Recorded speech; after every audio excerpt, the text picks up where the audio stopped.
El antropólogo indio Arjun Appadurai estuvo en Buenos Aires. Él es un experto en estudios culturales y nosotros dialogamos con él precisamente sobre la actualidad del capitalismo, sobre los procesos de globalización y también le preguntamos por su mirada sobre América Latina. Lo vemos. Appadurai, ¿qué cambios detecta en la marcha de la globalización en los últimos años? Two major ones. One is the increase in the role of finance in capitalism, and the other is the growing popularity of leaders who are essentially authoritarian, but who are somehow also popular.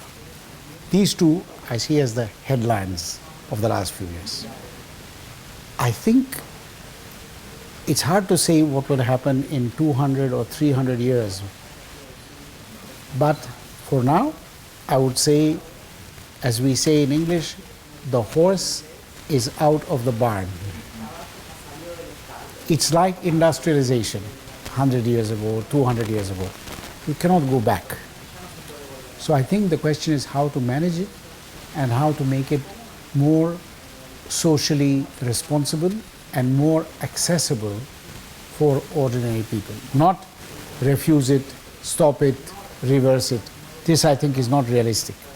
I do think there is a lot of fear and worry about being sucked into a global market. And in fact, global economic processes have created a lot of uncertainty, unemployment, lower wages, and other worries for ordinary people.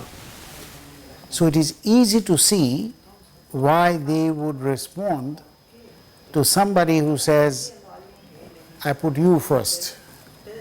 I will take care of your problems. And I will make globalization something that will work for you. Or we will make globalization only work for us. This is understandable because globalization looks like it will make everybody jobless, less worthy, less worthwhile.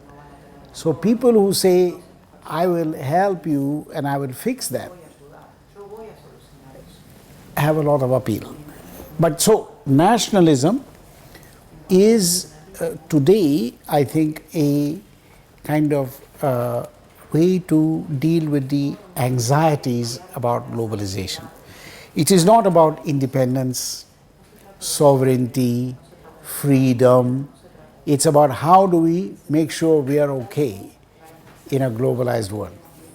Well, I think Latin America is, to me, always fascinating because Latin America has a very long colonial history, 500 years, and the birth of nationalism in Latin America was much earlier than in Asia, Africa, and Middle East. With Bolivar and with others, it's now almost 150 years old. Whereas, say, India is 60 years old. African countries are 50 years old. So a Latin American story is different. And also, Spain and Portugal, when they established their rule here, were not industrial powers. They were pre-industrial powers. They were monarchies with different ways of making wealth. And they were tied up to Catholicism. It's a very different package than the rest of the world. So, on the other hand, geographically, it's next door to the US. So it's always exposed to the power of El Norte. And we know that the US has lost no opportunity to exercise its powers here.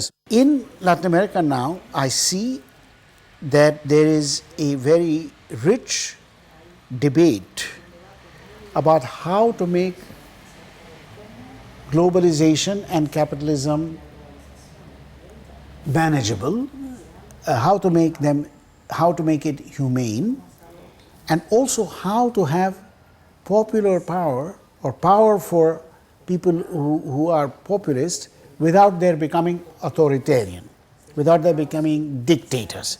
So Latin America could offer us the world some answers on how you can have a popular government which does not then become an oppressive government.